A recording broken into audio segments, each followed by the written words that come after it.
Okay, we're going to do a call to order for the Planning and Zoning Commission agenda, regular meeting on March 9th, 2023 at 6 p.m.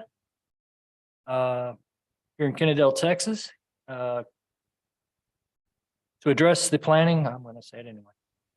Planning and Zoning Commission regard an agenda item, please submit a request to speak before the meeting begins. Speakers are allotted 3 minutes, must limit their comments to brief indicated on the indicated form and should address the Planning and Zoning Commission as a whole rather than individuals or staff. Pursuant to Texas Government Code 55-1, period 071, the Planning and Zoning Commission reserves the right to adjourn into executive closed session at any time during the meeting to seek legal advice from the city attorney or items proposed in the agenda. Ma'am, can I get a roll call, please? Andrew Makowski. Here. Colby Cohen. Here. Michael Moran. Here. Harry Clemente. Here. David Dickinson Cuniff. Here. Mark Perkins. Chairman Brown, you have a quorum for tonight's meeting. Thank you, ma'am. First regular session, we're going to speak on the items for individual consideration, which item 1 is approval of the minutes from the January 19th, 2023 regular meeting. Do we have any alibis on those? All right. Can I get a motion to approve? Motion to approve. Can I get a second, please? Second. All in favor? All right. Motion is approved unanimously. The meeting minutes are adopted. All right. In the work session, go straight into that and get this all over with. How you doing, Nathan? Doing great. Okay. Thank you. Staff's going to update Planning and Zoning Commission on the status of the comprehensive plan, future land use plan, and unified developmental code work to be performed by Dunaway. Well, good evening, commissioners. I want to thank you for being here tonight. Tonight's work session, I want to give the commission an update on where we're at. Just to recap, if you recall, in the fall last year, there was a request for proposal put out for an update for our comprehensive plan, our future land use plan, and our unified development code. Dunaway was selected for that. And they are, we've been working with them on a number of items. They're not here tonight, but they're going to come. I'm going to have them address the commission once the major work kind of gets underway. One of the first tasks that staff has right now is to codify our unified development code. So for a next number of years, we have a lot of city ordinances that have been passed. And if you go to our community development page and you pull up the comprehensive plan, or you pull up, the unified development code, you'll see on the right side of the screen a number of ordinances that are there. So before Dunaway can really have a clear picture of our unified development code and what needs to be worked on or tweaked, we have to provide them with a comprehensive or a codified version of that. So staff is already working on getting that done. But tonight for the work session, I want to just kind of give you an update. They are going to be there'll be some public hearings coming up in the public like work sessions, possibly some joint work sessions between P&Z and council. Public outreaches, community outreaches to get input from the community when we update our comprehensive plan, our future land use plan, and our unified development code. So if you recall, also tonight I've given you kind of snippets of our comp plan. We have adopted a 2012 comprehensive plan. We're in year 11, right? So one of the questions I've got for the commission tonight is, how you like it? You know, what's working, what's not. I want to get some feedback from y'all so I can report to Dunaway on the comp plan. So I just want to break it into those 3 particular sections. What I've provided you again are just snippets of our full comprehensive plan. in the comp plan, if you, I'm hoping you're familiar with it, but if it just to, as a summary, the comp plan was put together by Half and Associates some time ago. It outlines a number of planning concepts, right? So it talked about new urbanism. It talked about green space. It talked about preferred growth scenarios, principles. And a lot of it stemmed from a book called, I believe it was Suburban Nation. And so it goes through trying to just provide context of what those planning terms are, concepts. And it outlined 3 or 4 growth scenarios.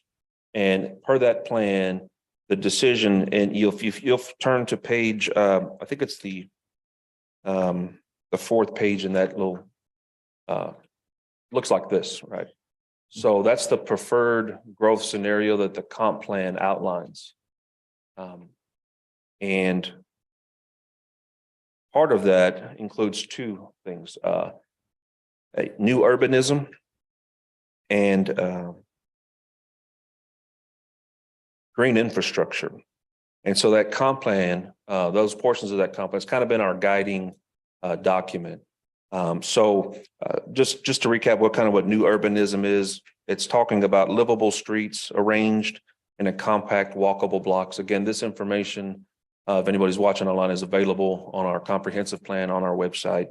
New urbanism also includes a range of housing choices, affirming human scale public realm where appropriately designed buildings defined and live in streets and other public spaces. So it provides some pros and some cons of that. So at your leisure, I would encourage the commission to go back and just read through that portion of the comp plan specific to the new urbanism that it calls for.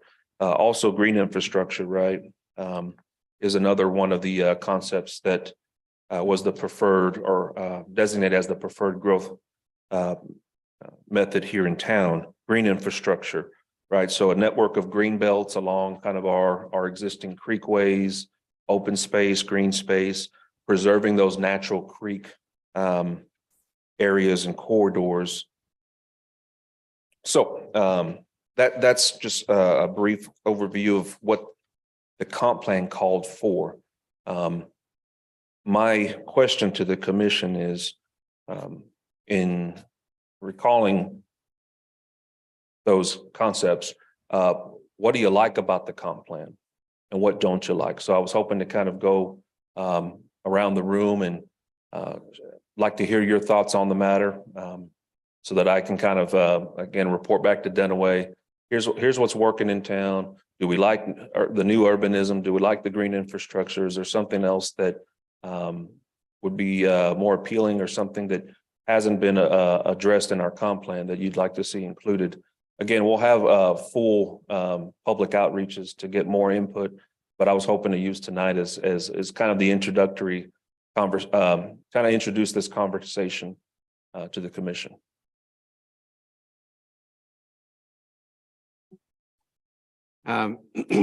So kind of what I see with this map is that for one is it's old, but it's and that's kind of where we get a lot of pushback from some of the citizens, is that it's an old plan.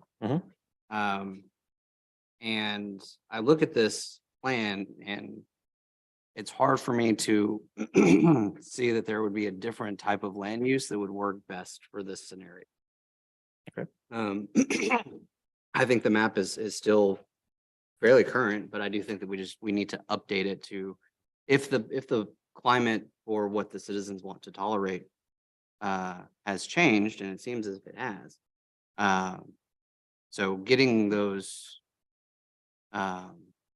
getting the input from the citizens, I think is the most paramount part of this, so that we can have that additional input from them and then put a new year on.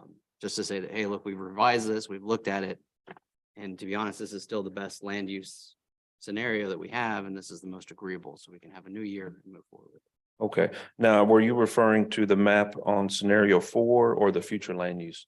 Our future land use. Future land use plan. Okay.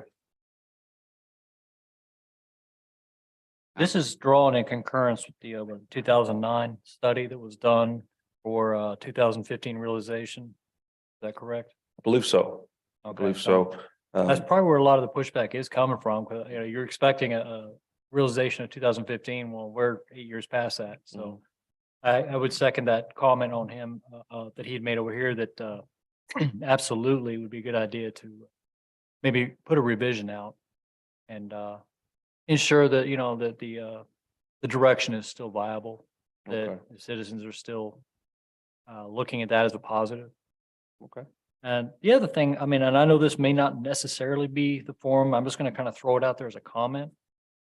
We have a lot of urban development and housing developments.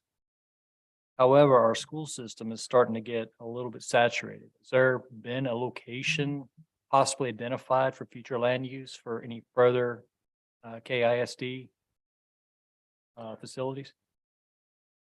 I'm not aware of any. I'm making a note of that to look into that. We certainly can reach out to the school district and we, since I've been here, that's something that they've had some recent remodeling projects, I think, to prepare for future growth. But I'm not aware of any new schools or anything coming in, but I'll certainly reach out to them. And I mean, if we're looking out as, you know, as far as 10 years or so out, you know, we might want to have a viable alternate footprint if another facility is needed at any given time at that point. So I can speak to that. Yeah, go ahead. So basically what they did is, I think it was 2 years ago. They had a consultant come in and they were looking at potentially, there was a state regulation that came down that all day pre-K had to be done. So in order to accomplish that, KISD started looking at their school district utilization and all their facilities utilization and the potential of having to build another facility. The consultant came through, looked at all the facilities, and they proposed 5 different scenarios on how to, one was to build a new facility. And then 4 other scenarios that basically just kind of moved the grade levels within the current existing facilities. What they came to find out was that they had a lot of underutilized space. And so to build a whole new facility would not have been the most beneficial usage of any dollars.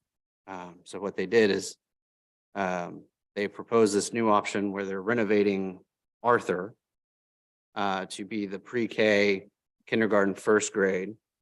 And then they'll have Delaney and Patterson. They'll be second, third, and fourth, I believe, maybe even up to 5th. And then they go to the junior high and then they go to the high school. And so that's the most efficient way that they can reallocate the current existing space, and they still have room for growth. One of the things that Kennedale is also seeing is over the past couple of years, they've actually seen a decrease in enrollment. And even out of the new Magnolia Hills, there was 2 kids that they got out of that whole development. so it's good information. That's new information to me. Good. Question on that I've got for the commission is, you mentioned the word urban, right? So back to the new urbanism of the comp plan, what we're talking or what it's calling for is compact streets, a walkable city, right? Things that you can bike to, walk to without being kind of dependent upon a vehicle. And that's what where you can walk down to the street, go down to the store, go down to a restaurant. But with that comes again, some density, comes more like it's defined in our comp plan is more compact but walkable streets. So it takes a real look at mobility. Previously, when this plan was put in place, there was a call for transportation or the city to kind of look at transportation and how we can improve mobility and transportation within the city. How does the commission feel about that particular urban concept? Does it work here in Kennedale? What are your thoughts on that? That's an important question I'd like to ask the commission.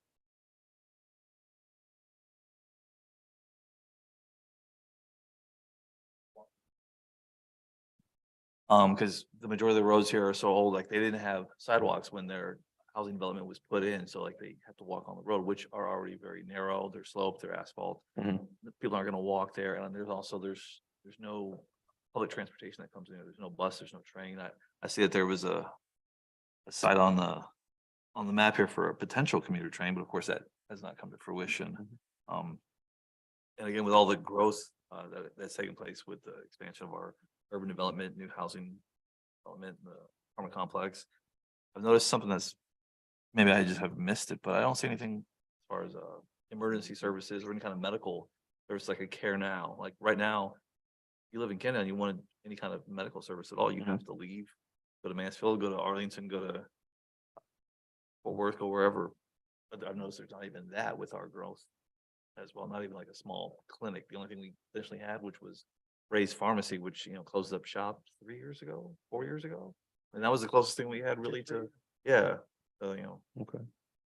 but as far as a walk score, I mean, you have to drive anywhere or just, take your life kind of in your own hands when you walk down the street, especially when you walk down Business 287, which is heavily driven by commercial vehicles, heavy vehicles. I think that really pulls back from the walk score. Okay, good input. Anybody else have any thoughts on walkability or urbanism, urban contexts? I got something different to throw out there. Yep. I'm down the street from Hammock Creek. Now it's there. We got it. Nothing's gonna change. But the children who live there, teenagers, 12, 13, 14. I mean, they have nothing to do. They built that. There isn't a basketball court, tennis court. They live there and there's nothing to do to entertain them. We can just go outside and shoot some hoops, something. They're not even close to a near park to just go and hang out. I mean, the teenagers, you can hang out, you can do wrong things, you can get into trouble. Mhm. There's nothing that they have put up there to just go in the courtyard over there and hang out. Whatever you want to do, they're going to wander, they're going to drift. And of course, Idle Mind is the devil's workshop. They developed that and they have that little playground for like 3 and 5 year olds, but not something that lives there. What I see wandering in and out of there, and they may be perfectly good people, not prejudging anything. They have nothing. These kids have nothing to do. I've seen them go past my house with a basketball. I don't know where they're going. Or they're riding a skateboard or one of those motorized scooters, but there's nothing in that vicinity for them to go hang out in other than to disappear and get into trouble someplace. And again, walking distance too. Anything that gets developed that's going to be either high density or townhomes, if there's going to be teenage, I mean, if children, they're going to be teenagers eventually. They got to put something where they can at least, like a backyard for them. There's nothing other than a swimming pool, which, well, that isn't going to be any good right now. Most teenagers, they want to get away from their parents and do something, go get in a little mischief or something. There's nothing there. And that was one thing that I went, it's bad enough what happened and it's there, but that's like adding insult to injury. They have nothing, no place to go and just congregate. Anything that gets developed, there's nothing for these children to do. And I don't even know, I think the one that's the Magnolia, the one they keep having a problem with, want to add the second row in. I don't even know if there's anything in there for them to do. Nothing. I think it's parking for like boats and stuff in the back. I drove through this, I'm like extended parking if you have like boats or guest Oh, is that what parking. that's for? Yeah, there's like guest parking. Really. Okay. I think I've seen that, but again, they build these subdivisions and you're gonna have children and there's nothing for them to do. I mean, and where they're at, I mean, what do you got? Whataburger, Mhm. gas station, Kroger, I mean, and 287. I mean, there's nothing, no place for them to go.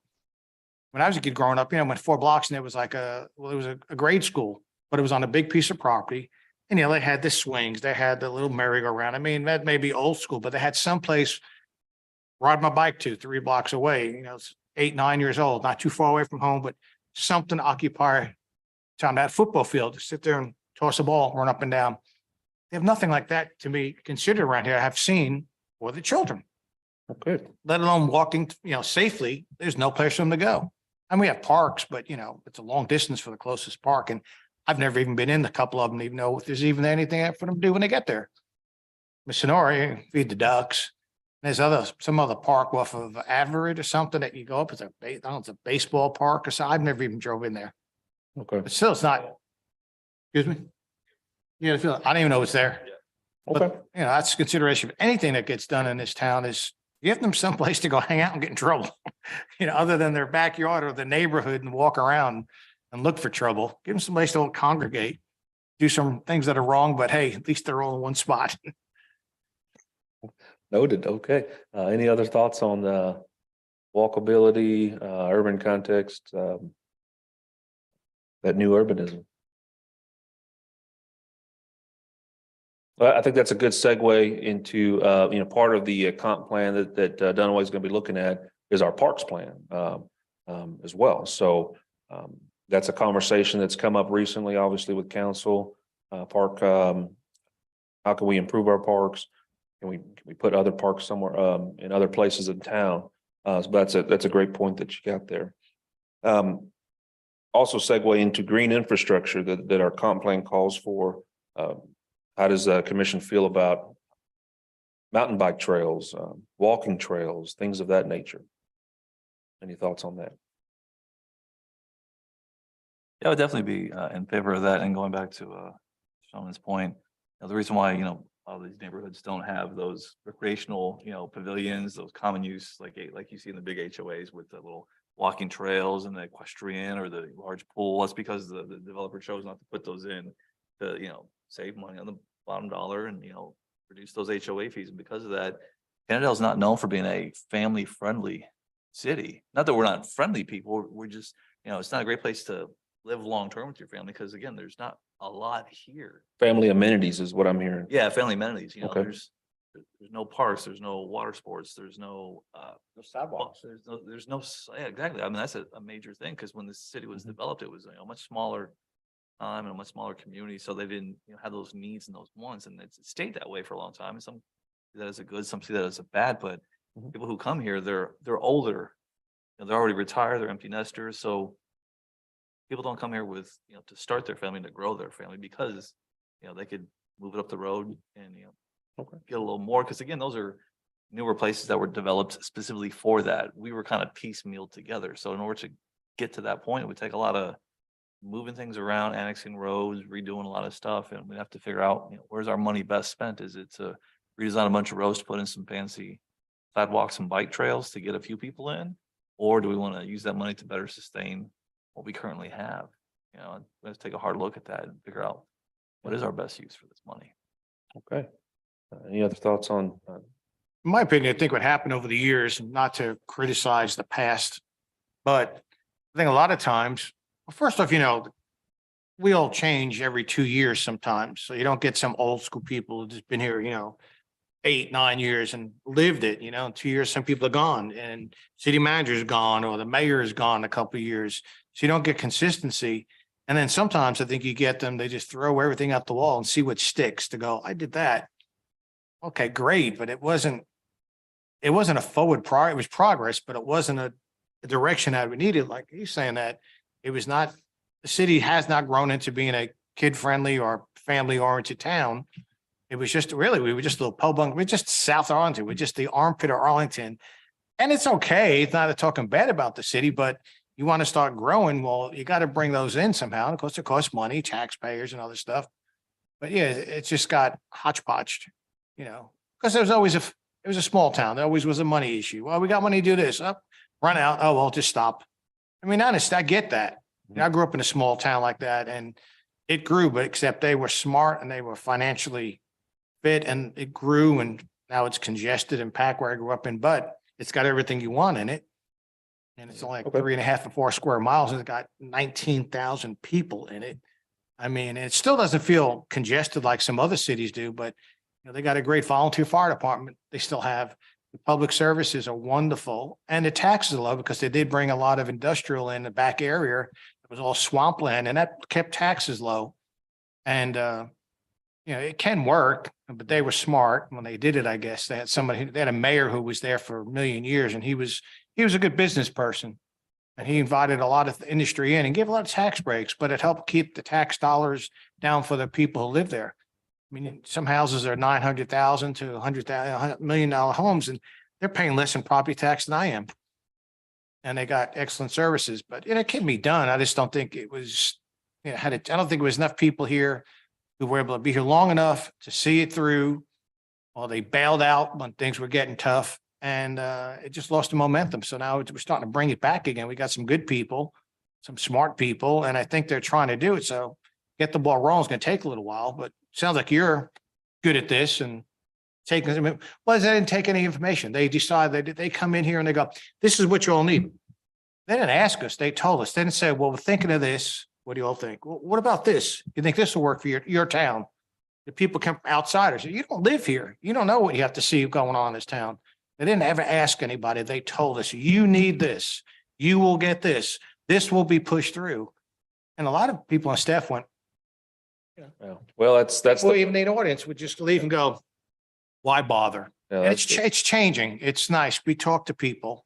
I believe And it is, yeah. you know- That's the purpose of tonight's meeting, while we didn't have an agenda item that required, a vote or anything outside of the minutes. Still wanted to have this work session to get your thoughts. This is your community. You are our commissioners. And will provide valuable insight in how this town develops. And so I hope that's coming across the commission. It's not my agenda or anything. I really want to hear from you. So this is good information that we've got. So far on green infrastructure, trails, open space. How do you feel about that?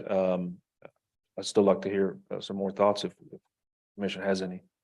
I mean, I think it's necessary to have that type of stuff. I mean, we want to protect our creeks. We want to have that, give the kids something to do, give them a mountain bike trail or some walking path to go down and, Okay. go poke something that's floating in the creek, right? Like, right, but that's, right. I was over off of Grapevine and there's a bunch of fishermen. I guess that's a good spot to fish here in town. There's a creek over there. But it's pretty tranquil. Got it cleaned up here recently, but But yeah, That's good to know. And having those trails kind of off the normal, or off of Kennedale Parkway, because Kennedale Parkway, it's going to be almost impossible to make that walkable. There's just way too much traffic on it. So regardless of what we put up there for, dense urban living or mixed use or whatever, it's too busy to promote. I mean, unless we're going to put traffic calming measures and everything else up and down Business 287, which I don't think that's going to go in, to make that really walkable. But to be able to have some sort of path and interconnectivity, utilizing the creek system, or pathways utilizing the creek system to promote that interconnectivity, I think would be beneficial. okay. Does the commission have any other thoughts or ideas they'd like to discuss specifically on the comp plan and new urbanism, green infrastructure, growth path scenarios?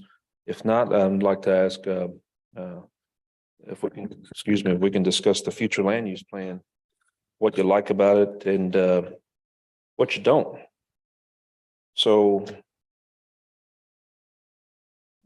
couple different, what you were provided is just some what the comp plan defines: the town center, downtown village, urban village, those types of corridors. Again, I want to encourage the commission to go back to that comp plan and see what those definitions are, and consider, do you like that or do you don't? On the future land use plan, if you see, we've got a couple nodes around town there in orange. You'll see nodes for urban villages. You'll see the long red pathway down Business 287. It's designated as the urban corridor. Of course, we're in that downtown village. What do you like about the future land use plan? Obviously, we're in year 11 of this plan. Has it come to fruition? What are your thoughts on that? What do you like about it? I mean, I don't want to hearken on the things that are wrong or that you don't like, but what is working? What do you like to see? What would you like to see more of? If that's a better question. I mean, really, we've, I don't know if the political climate within the city has changed to where 10 years, 10, 11 years ago, that this is what they wanted. Because we've seemed to have some opposition to a lot of the projects that have been requested to go in. And even though they have been consistent with what we've have here, there's still been opposition to those projects. One of the things that I do think that we need to kind of define a little better is we have some spot zoning that's going on up in the area by 287 surrounding that potential commuter train and park and ride station. So I think that we need to kind of define that area a little bit better.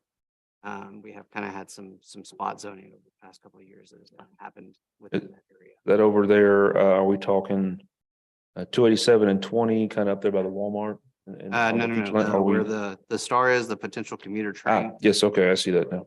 So there's been some rezoning requests that have gone in for various things. And it's kind of created a little bit of a spot zoning. Okay, So there's some townhomes in there, there's some elderly facilities, and those have been zoned specifically for that. So maybe to have an actual district of whatever we were trying to look for, okay. to create a vision for that area, going forward. And that area on this future land use plan is defined as the employment center. Mhm. And I'll tell you here in recent development in there, we've got single family going in there. But you're absolutely right. There are some properties there that have been rezoned to townhome or some sort of multifamily offering in that neck of the woods. So to better redefine that employment center, does that employment center you mentioned clinics, medical facilities, those types of things. When you hear employment center, what comes to mind? For me, it would be like some kind of, business park where somebody would, rent office space and have their small 5 to 25, 35, employee staff there. That is our gateway, right? It's one of our gateways here in town. So that's a important part of town. I know what it heard kind of what it used to be and what it is. Obviously, we see what it is today. When you look at types of developments that would go in there, in addition to business parks, are there any other types of business offerings that come to mind that would be suitable in that part of town? So I think that to have some sort of a shopping center similar to the parks, or not the parks, the Highlands. Once all this construction with 287, 20, this whole realignment gets done, there's a straight frontage road that actually goes over the creek. To where it's not, you come off the interstate and you hit the QT and you got to loop around if you want to get anywhere behind that. To have that continuous frontage road going through would make that area a lot more accessible. The Highlands in Arlington? Huh? The Highlands in, Yeah, Highlands in Arlington. So something that's similar to some sort of a shopping center, because that area right there kind of it needs some love. So to be able to put anything in there that's going to encourage traffic, encourage commerce. I heard a fact one time that the QT is our highest sales tax revenue, business partner. I believe it. I stopped by there in the morning. It's Kennedale. Yeah. But to have some. Yeah. But to have business continue behind that, we already have, the gas station and a few restaurants that have popped up, and then to kind of continue that economic generation center behind it is what I would kind of see more with the employment. Not so much, high-rise office buildings or anything. Okay. Maybe something more along the lines of retail. I kind of second that comment as well. Just kind of going back on what we were talking about the kids having a place to go to do things and whatnot. We have a senior citizen location as well. What about your working adults? There is really, other than let's say the pit stop, where are the working adults getting together with their friends and family in the city and able to share a moment, conversing or, passing time or whatnot, coffee shops, those type of things. We don't have that in Kennedale either. That's a great point. I have a question regarding the urban corridor. Is that in reference to urban, like like these multi-use townhomes urban, like where they're residential urban, because that little outline right there, actually, if it means urban as in businesses, then you nailed it, because that's exactly what that entire strip is along that section right there. The vast majority, probably 95%, is all very small businesses. And that's something I've always wanted myself as well, is to have some kind of 3, 4, 5 different types of actual restaurants, not one of these drive-throughs or a Subway or even the Burger Box, which is beloved by Kennedale people. You know, Elvis goes there. In case you guys didn't know, he goes in there, goes there on Thursdays. And he actually sings every other I was gonna Thursday. say, we're here. Yeah, And and he's there. exactly. But exactly.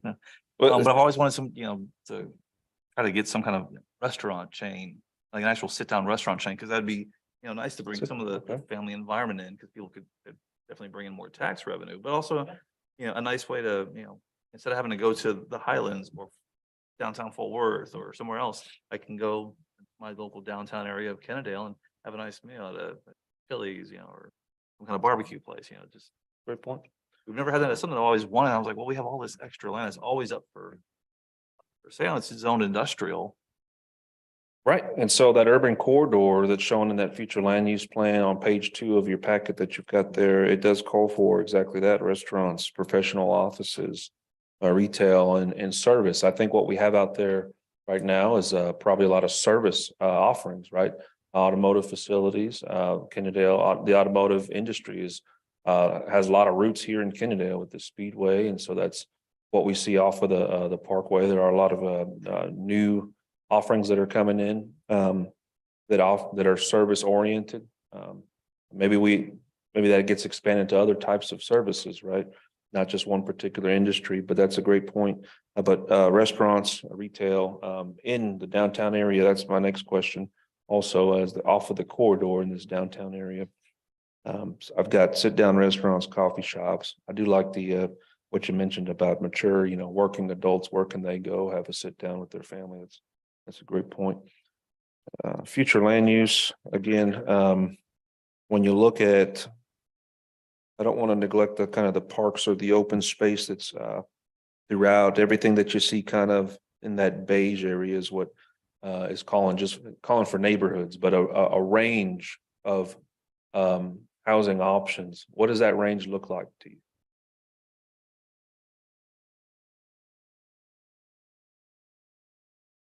I mean, we talking single family? Are we talking 2-family? What does that range of housing options look like to you?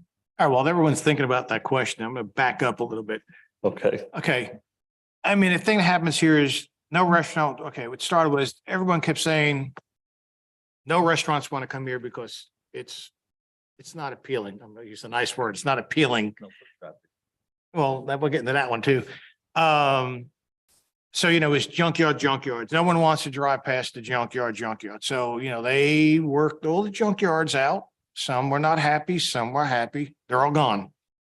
Now, where those junkyards and scrap yards were, nothing's really happened over the years. Ron Sturgeon, who owned the property for LKQ, he was here a while back. He says he's been up and down the boulevard 13 years. And nothing's really changed. They kept saying the junkyards, the racetracks, that's why we can't get a Starbucks. We can't get a CVS pharmacy. We can't get in that.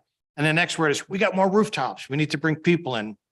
More people, they'll not go to the Highlands. And I mean, we're 10 miles from everything great. You can go down 35 and get Restaurant Row, the Highlands, over there at Cooper Street in 20, Matlock in 20, Debbie Lane. We're 5-10 minutes from anything you want. We missed that boat getting it into Kennedale. When it never got invited in. All those other surrounding areas grabbed onto all that. So to try to get something in here is rough, to be supportive of it. After 7, 8, 9 o'clock at night, 287 is a ghost town. The sidewalks are rolled up. There's nothing appealing to anybody to want to come here. Years ago at Red's Roadhouse, when it was open, it was a good place, but Kennedale PD would then pull everybody over and arrest them for DUIs because they'd go have a steak dinner with their family and get pulled over for not using a turn signal. They have 1 or 2 beers under their belt. They're, legally drunk, but they're not swerving traffic. they get arrested. So that night out for state cost them, jail time and $10,000 to get their license back. That calmed down a lot. I mean, the Chief Tommy, the chief of police and other chief, they've kind of relaxed, but then Rhodes Red House closed down. It was a pretty good place, I understand, to go have dinner and hang out and have atmosphere, a country kind of place. And it had its place. And that went away. And then they started the whole bit, get rid of the junkyards, we need more rooftops, we need more people here. And it's just this vicious circle to try to get things, get some life going. In that town square, that town center we have that faces backwards, there was a person who was going to come in and rent, it's still open, almost 8 years I've been here. 26,000 square foot part of that. He wanted to put it in a liquor store. Now, I don't know, it wasn't going to be a Specs or something. I don't know if it was going to be some nasty looking one like you see in South Dallas, where the windows are full of cigarette butts and everything else. He wanted to rent that and then open up next door an Italian restaurant. It got shot down by old staff because they said that it was within 600 feet of a church, a school, this or that. In Kennedale, you can't spit without hitting another school or church 600 feet. The Chevron station, the fellow owns that land with has the Chevron station and a mobile phone place. That fellow there must have pull in Kennedale because he's the one who opposed it because he has his wine and beer and he has a great clientele that comes in. He has his little gambling machines in there, if no one knows about that. He's within 600 feet of the school across the street, except instead of measuring from his driveway across, they go down this way and that way, and it's over 600 feet. So he's within that 600 feet thing. Mhm. The town center deal was within 600 feet of a church or a school. And first off, it was going to be a liquor store. If the liquor store's closed on Sunday, so how's it going to affect a church? Okay. Oh. And how's it going to affect the school during the day? So you get some 10-year-olds going to go get himself a beer or lunch. I don't know. And then he said, well, all the vagrants are going to come up the hill and be hanging out there. Like, first, if they're not going to walk up from Nancy's Liquor and that other gas station to come up the hill to Kennedale, you go get them a cold drink. They're going to hang out in Panhandle, where they are by the QT. And they said, what's going to affect crime? The people are going to get things and they'll be going to Sonora Park and they'll be chasing children around and drunks. I said, well, then you got the police department to handle that. Well, they shot down this restaurant, this liquor store. And when I had a bar years ago, people drink when they're happy. People drink when they're sad. People drink when they're out of work. People drink and smoke. And it would have been a great tax revenue thing. Put a restaurant, a Mexican or Italian restaurant, little mom and pop on one of those little hole in the walls, and people go, man, Kennedale is just a little pub on town. God, they got a restaurant that you just got to go see. Bring your own bottle, walk into the liquor store, get your bottle of wine or 6-pack, go have dinner. It would have fed on itself. It got shot down because it's too close to schools and churches. Well, nighttime, the schools are shut. Okay, Churches yeah. open on Sunday, liquor stores aren't. I mean, So I'm getting that, future land use plan should identify some areas that could draw people into town, bring in commerce, but bring in other folks. I don't know if I can do much about the TABC laws on, those required distances. that's one of the but- things but that that's a they've good- done, gotcha. shot people down like that. And then there's a place up the street. I happen to know this fella. He's got a truck outfit and he rebuilds computers. He used to be on Division Street. He bought this whole place. It took him 18 months for this city to get all their permits and everything straightened out. Why, I don't know. I just got wind of it the other day when I ran into him at Advanced Auto Parts. 18 months before he get his paperwork going, permits and all that stuff he needs to go. Why so long? And I see a lot of people questioning on Facebook, how long does it take to get a permit in Kennedale? And, sometimes it does take a while. It does, and I think we've done a pretty good job here recently on expediting reviews and things like that. That's a great point. So people go, I'm not gonna wait it out. I'll go down the road and I'll open my business someplace else. You're The other thing absolutely that right. kind If there's a backlog coming out of community development on building permits, it may. So what I'm getting out of that is we need to make the environment more conducive to more business friendly. The business friendly. And the other thing is, Okay. I know they have to, at least they're starting to get united with the code enforcement, where this guy didn't have screenage in front of his building and wrecked looking cars. And then the next person, we got to have this, we got to have that. they're starting to get more standardized now, not the old buddy system, he can go by, but we need to really get a fire lane and we need to get handicap parking. And I have a few people saying, you know, they're making them do all this stuff and other people don't have it. So they're trying to get that more unified. Mhm. And there's other problem. How come he don't have it? Well, he's grandfathered in, or he was in last year and they didn't have that ordinance. They all cracking down. Or give businesses a grace period. You know, say, okay, we're gonna give you a grace period, 6, 8 months to get you going. Mhm. And then by then you need to get that fence up, you need to get screening up, you need to start doing more things, or you're gonna get cited. You just can't open up a business sometime and, you know, spend $25,000-$30,000 to get it all in. Okay. And then try to put the key in the door I after got you. you've gone to Hawk trying to get it started. You know, you need a little more easy to get businesses in. Everyone I've talked to, and I've talked to a lot of people, very hard getting a business started. They were just code enforcing the heck out of them. And I get that has to be done for safety reasons, fire reasons, but some of the stuff, you know, screening, fencing, that isn't it's a pretty thing. So we'll look at the screening, we'll look at those development standards, and it's part of the, actually, the last, item that I wanted to ask you guys about is the specific to development code, and it has a lot to do with what you're bringing up. But are there any other, concept or any other thoughts on the future land use plan, the map in and of itself, what works, what doesn't? Certainly take, your thoughts on that, and then we can move into that unified development code.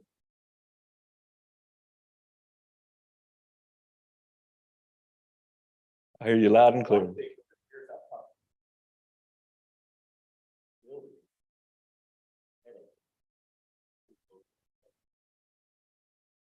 think over the years, we first that we contract. Drawn back, hey, listen, that's whoever was built back there, they're all gone now. Let them know that we got secret roads. Okay, look, let's move into that. Yeah, let's. Started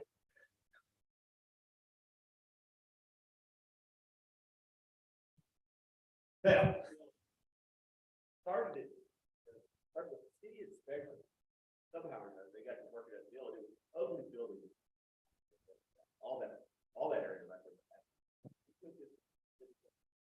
Crap building, they turned it into Red Row House. Well, the city inspector gave like a tax break, I don't know exactly.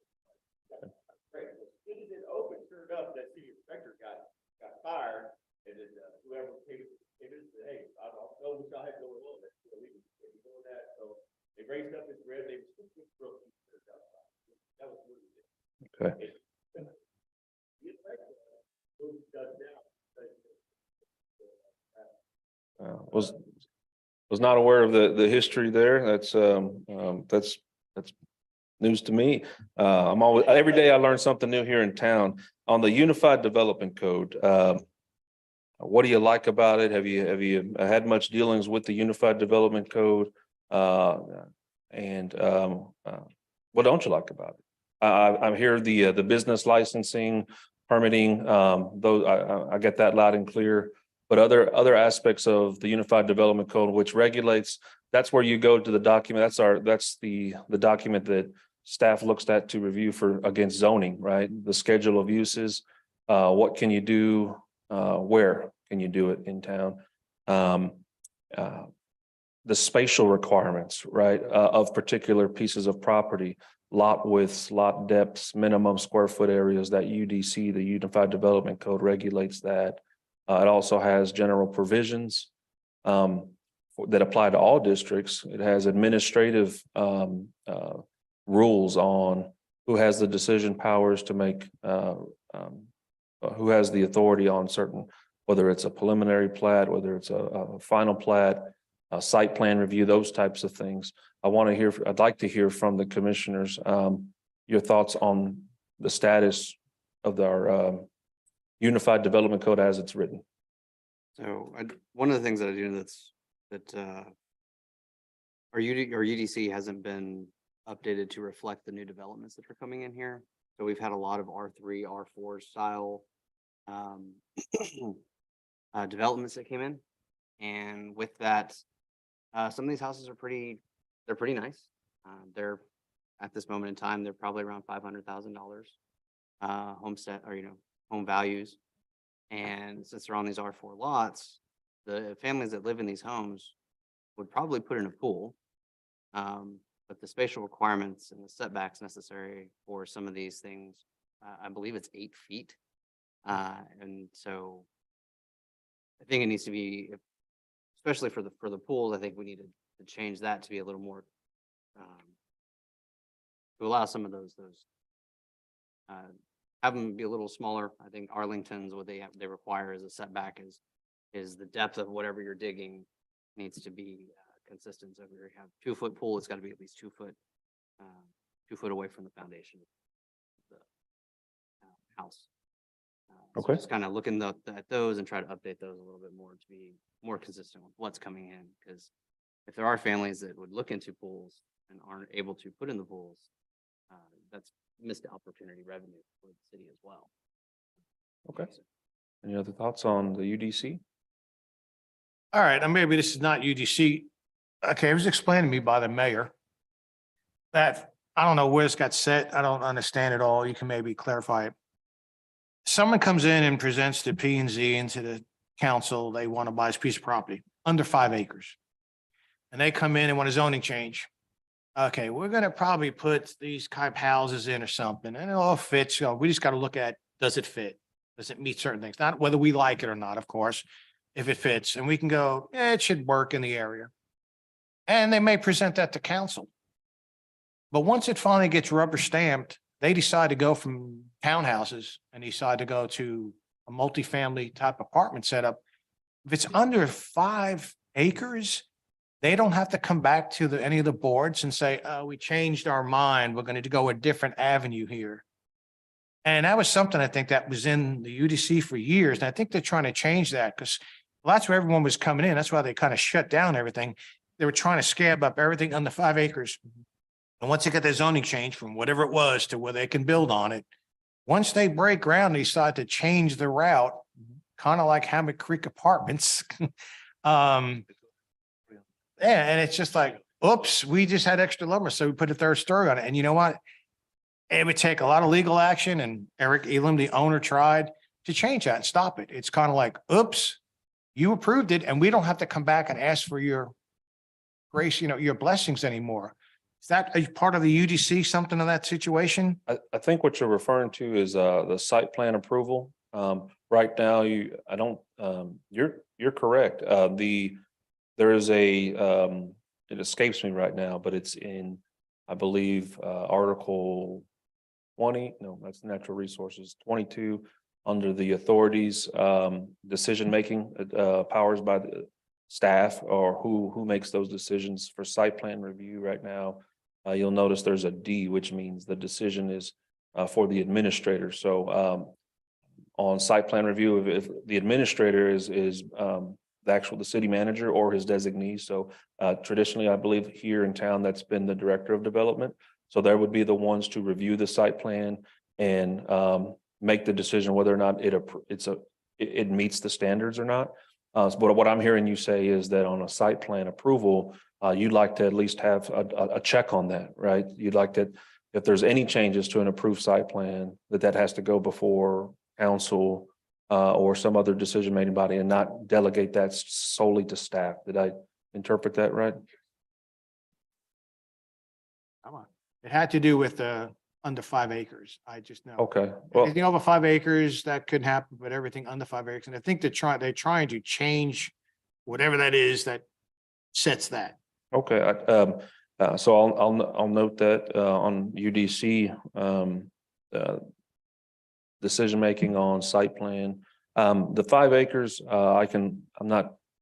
probably couldn't speak to that right now, right offhand. I know that there's a threshold of 5 acres on whether something's got to be if something's going to be a planned development, got to be over a certain acreage, right? So I could certainly look into that. Any other thoughts on the UDC? What works, what doesn't? Our UDCs, is anybody else going to talk? Did I cut you off? Our UDC that we have, is that just for Kennedale or is that something that is, That's county-wide? specific. No, that's specific to Kennedale. It is specific for Yes, sir. Kennedale. That's specific to Who Kennedale. writes that then? We do? The staff does? So that was put in place by I believe staff writes it or a consultant wrote it at some point. It was presented to P and Z or a past P and Z and then ultimately adopted and put in place by ordinance by city council. The part of the work that Dunaway is going to be doing is updates to that UDC. And so that's where this conversation, why this conversation is important to have that initial introductory about, hey, this is what's coming. At your earliest convenience, again, staff is asking commissioners to go through that comp plan, make sure you're familiar with that future land use plan, but specifically the UDC, get in there, start reading it, see what those zoning regulations are, what those schedule of uses are, what you like, what you don't, because your input's going to be valuable when we start having these work sessions with the public. We're going to invite them on out and get their input as well. And your input on that would be extremely valuable. But it is specific to Kennedale. And with that, is there any time where the staff goes out and does like a best practice check with the other local communities or reaches out? I'm sure we didn't reinvent the wheel. There's got to be something else going out there. For example, Arlington was brought up with the swimming pools. Has there been a point where maybe we've reached out to look for crosstalk on what's working within that community, what the feedback's been from those residents in those communities versus in Kennedale? And is that some way maybe we can look at implementing some of those changes or thought processes, or at least bringing them forward, saying this has been a Yeah, working that's plan? A great question. I don't know what staff has done prior. I'll tell you, it seems like a lot of that legwork has been deferred to third parties or consultants. In this instance, a lot of that legwork would be done away, but internal staff certainly on a number of items that have come up across my desk. I've got contacts and people that I know in the jurisdictions that I've worked before I got here. I've reached out to neighboring jurisdictions when it comes to questions on building code or other planning concepts. And looking at how our UDC compares to other communities, their unified development codes, how they, what their zoning looks like. Is it consistent within the region, right? The good thing about about Dunaway is they have a lot of ample experience and they work with a lot of communities our size. So it's not just our region, but it extends to their spheres of influence that they have. And so they kind of know what works in those communities, what doesn't. That's information that we can kind of lean on. But certainly, I don't pretend to be an expert in really anything. I know what I know because I've just had good mentors and good contacts in the jurisdictions that I've worked. And so, I always have an open line of communication, and I utilize that often as your development director here. So that's a great point. And the point, just to kind of emphasize it is, we're in an age right now that video teleconference is too easy. And there really shouldn't be an issue getting some of our local or neighborhoods out here, our local neighbors. Hey, by the way, I heard from my board, they didn't like this. My council says this. This is the chatter from this neighborhood and what they're experiencing. And then maybe collectively, why would we be trying to hold these different brainstorming sessions singular, siloing these things versus coming out and saying collectively, we can go out and maybe come up with an idea that works for the general area. I mean, if let's say you run it into, let's say, Southern Tarrant County, that type of thing, and just extend the olive branch, if you will. This is working great for us. This is not so much. Here's the complaints I'm hearing. Here's the ideas that have been thrown out. And then we could each take it back to our own neighborhoods and decide if it works for us. That's a great point. I think a lot of communities sometimes silo themselves with their adjacent neighbors because we're not that particular person or that particular community. And that may be true to an extent, but at the same time that we reach out when it comes to transportation and mobility, right? Traffic's coming into town. How does it get back out, right? So we need to work with our neighboring jurisdictions to improve mobility, improve connectivity, but also economic development, right? What's working across the way or on the other side of that borderline, what can we do on our end to encourage some of that growth within our own community? And we can't have that unless we have those open conversations with our neighbors in the region. We won't be able to glean any information off of that, but that's a great point. That's I've got some any other thoughts on the UDC tonight about zoning or anything in particular? I just, so for one, I'm glad that we're trying to consolidate all the information that has been changed over all of the years. Mhm. It's, I do remember there was a zoning case that came before us that, one way of interpreting or one way of reading the UDC said that apartments were okay in this area. And then there was this other city council approved amendment, changed it, and we had to yank the rug out, is what ended up happening. So to consolidate all that information, make it easy to utilize, or you know, make it current. I think that's invaluable, not only for us, community, developers. So with the UDC, I think we really need to take a really good look at our zonings of our special classifications of our townhomes, or you know, anything that's mixed density, higher density. I think we need to take a really good look at that and get a lot of community input from that. Because it seems as if the current climate says nothing of the sort. Right? No mixed use, no dense development. And if that's the case, then that's the case, right? We can make those adjustments.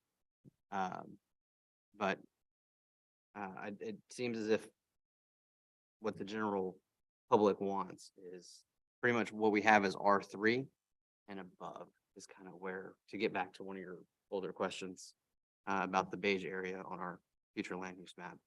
It seems as if what seems to be supported is R3. I've got that noted here. All right, commissioners, that gives me a lot of a good starting point. So I'm hoping this conversation was beneficial to you as well. Again, if you'll in the coming months, this conversation is going to be an ongoing conversation when it comes to UDC future land use plan and our comp plan. So I want to thank you again for being here tonight and letting me pick your brain.